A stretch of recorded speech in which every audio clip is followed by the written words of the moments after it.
your voice, it keeps on calling me. Down the road, that's where I'll always be. Every stop I make a new friend. Can't stay for long, just turn around and I'm gone again. Maybe tomorrow I'll wanna settle down. Until tomorrow I'll just keep moving on. So if you wanna join me for a while, just grab your hat, we'll travel like that's old style. Maybe tomorrow I'll wanna settle down. Until tomorrow I'll just keep moving on.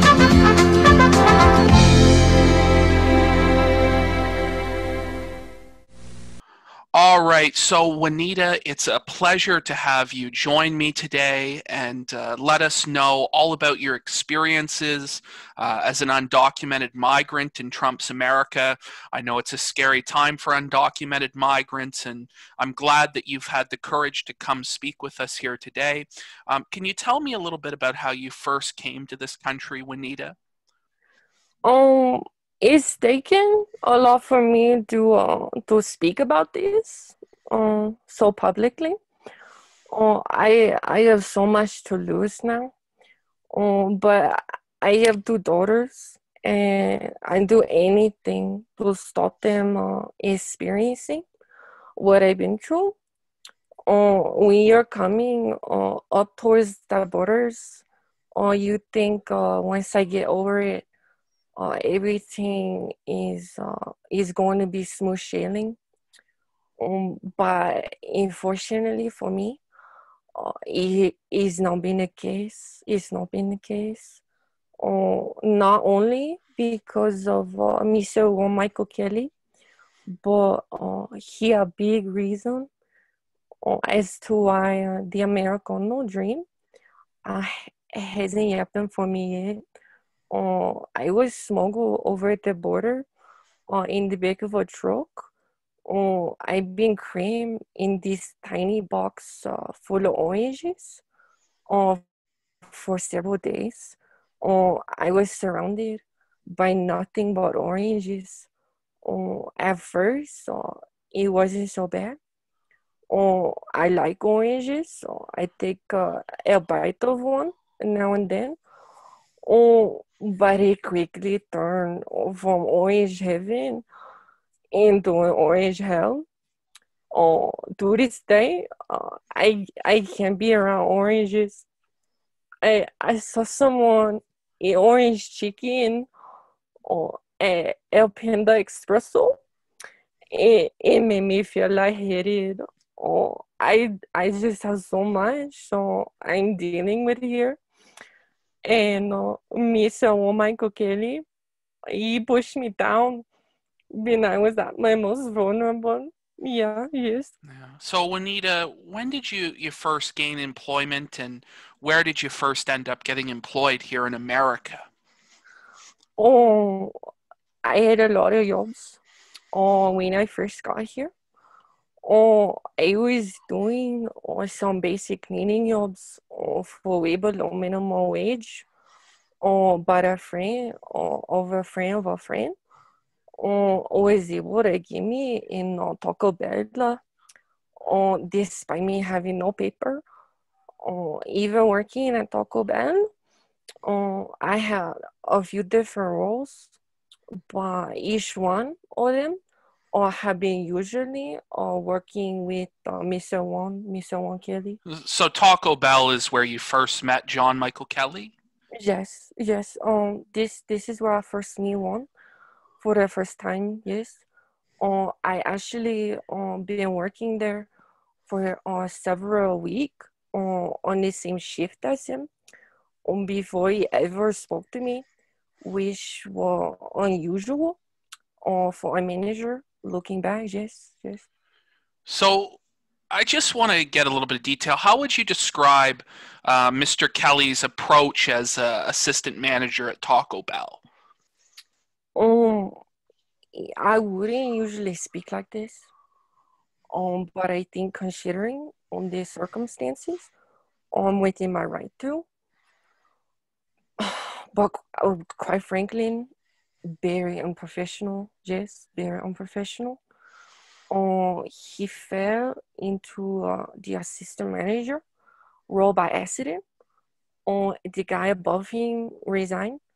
Then the guy above him, then the guy above him, etc. And they need someone with any experience to fill in for a little while. And that's how we got it. Um, he wouldn't make eye contact with anyone. He seemed scared to even approach the other staff. Never mind the customers. Yeah, he seemed scared. He would get extremely aggressive over the smallest pequeño things. One time there was a familia with young children in the restaurant, and two of the young kids, they got into a pretty noisy argument. It was annoying, but I think when you come to a restaurant like a Taco Bell, there might be some noisy kids, yes. It's no big deal. It's no big deal. But Mr. One Michael Kedney, he sprint from the back office up to the table and still not making any eye contact with anyone sitting there, and just start screaming over and over. Children seen and not heard. Children seen and not heard. It was really bizarre. Really bizarre. He just walked straight out of the restaurant, even during the busiest time.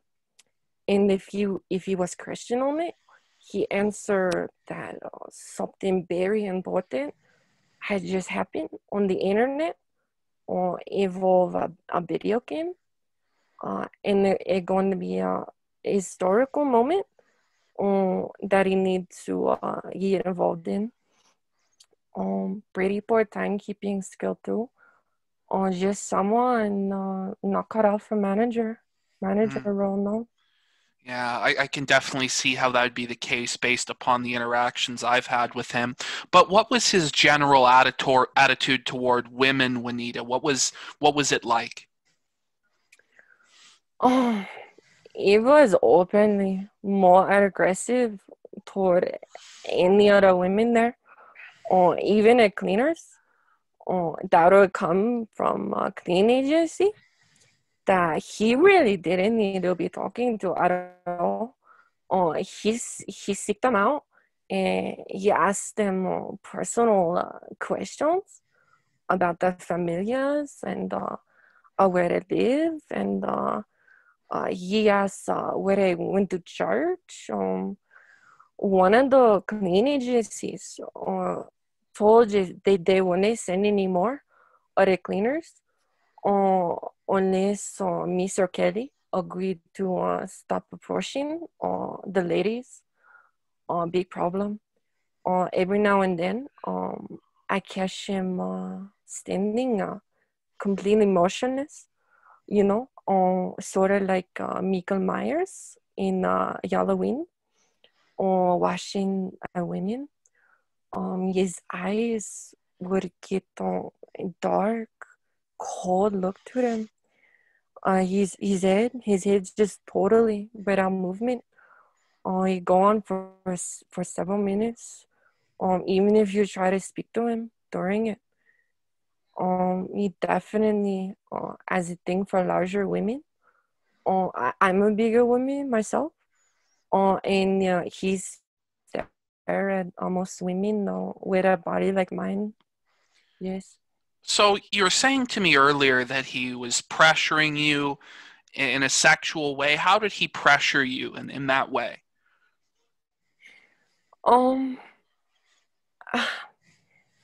It actually started a kind of strange way, I guess.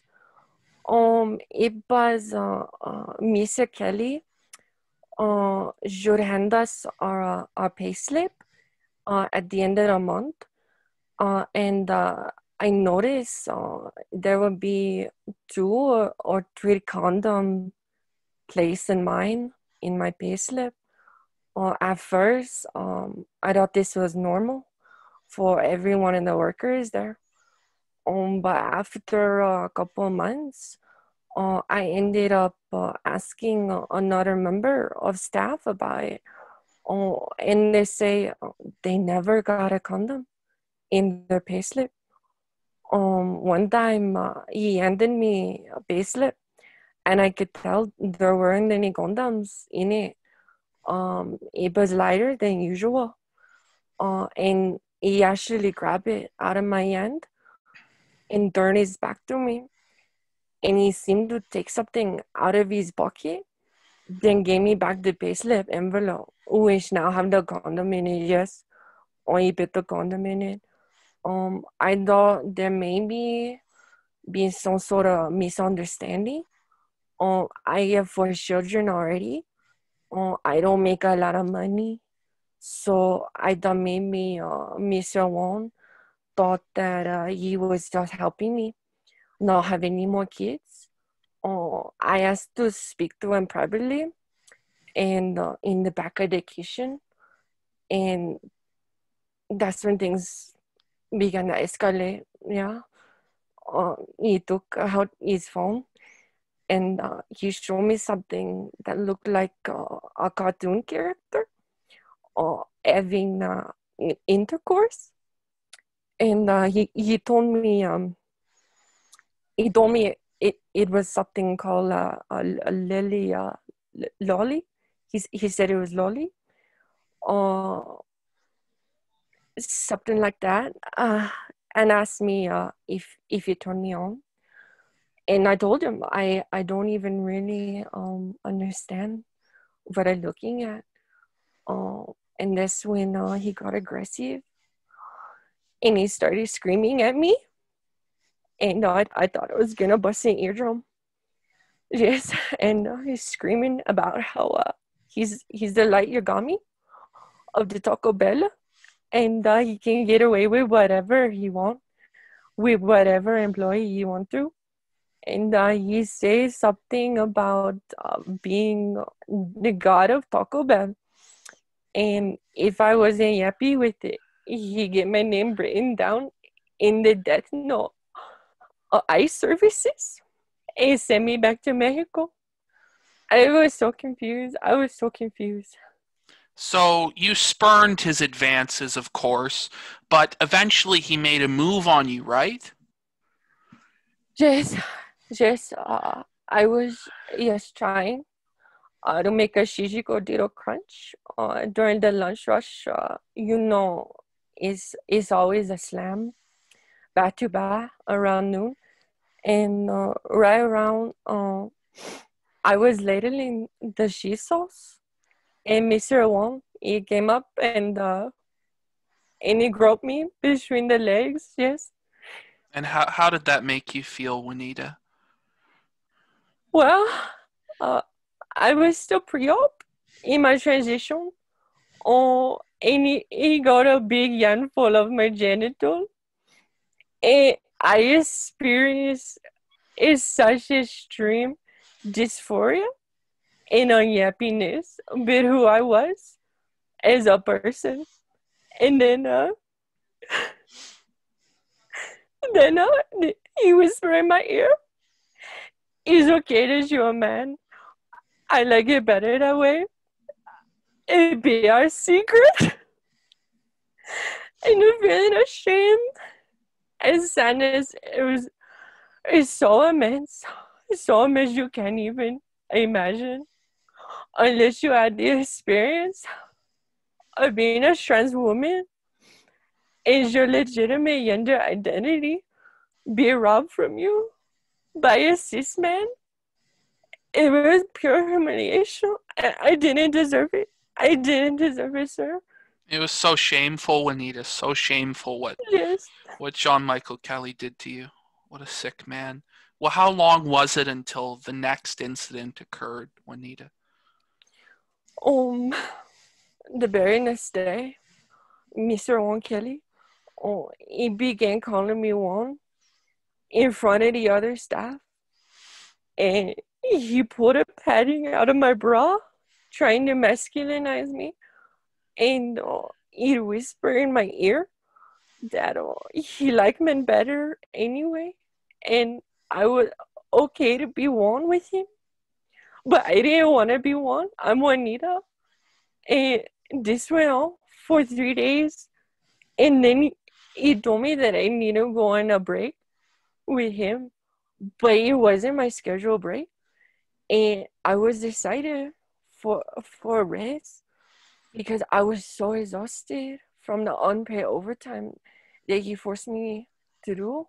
He threatened to report me to ICE and then It's okay. It's okay, Juanita. It's okay. Dios mío. Yeah. Tell us what that sick monster John Michael Kelly did to you. He needs to be held accountable for this behavior so it doesn't happen again. Tell us what happened, Juanita. This is unacceptable what he's done. Yeah. He took me by the hand and passed the smoke session in behind the dumpster. And he overpowered me because I was weak from the black market HRT pills. And he started ripping out all my bra padding and stoofing. And he told me I'm his one and my man has belonged to him. Senor. Then he started sodomizing me ass. All while telling me I was his gay little bitch. And I was so flexible, like Luffy from One Piece. And that he make a man out of me.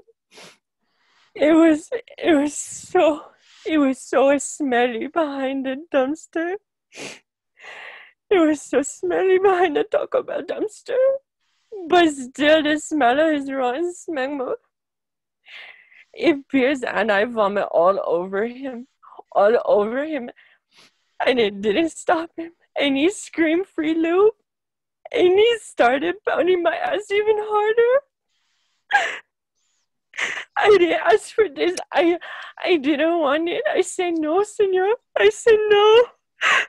I've been living with it ever since. It's so hard, senor. It's so hard. I know, Juanita, you're really brave to speak out against the sexual predator, John Michael Kelly. I mean, I believe that we should believe all women, and I believe that John is a sick predator that should be locked up or never given a position of authority again. And Juanita, your story will empower other women to stand up against their abusers. And although you may have been won then, I assure you it's won but not forgotten. And we will make Mr. Kelly pay for his crimes. Thank you so much for your time, Juanita. We really appreciate it. The viewers at home appreciate it. It was important that you spoke with us today, so thank you so much, Juanita. Por favor, senor. Por favor. It's so sad. Rape! Rape! Rape! Rape! Rape! Rape! Rape! Rape! Make her suck your dick the first date. You scared to rape her, bitch? I can't relate. She let me in the house, nobody's safe. Now pass the plate. Rape, rape. She let me text her, won't let me touch her. She says she can't fuck, I'm like her brother.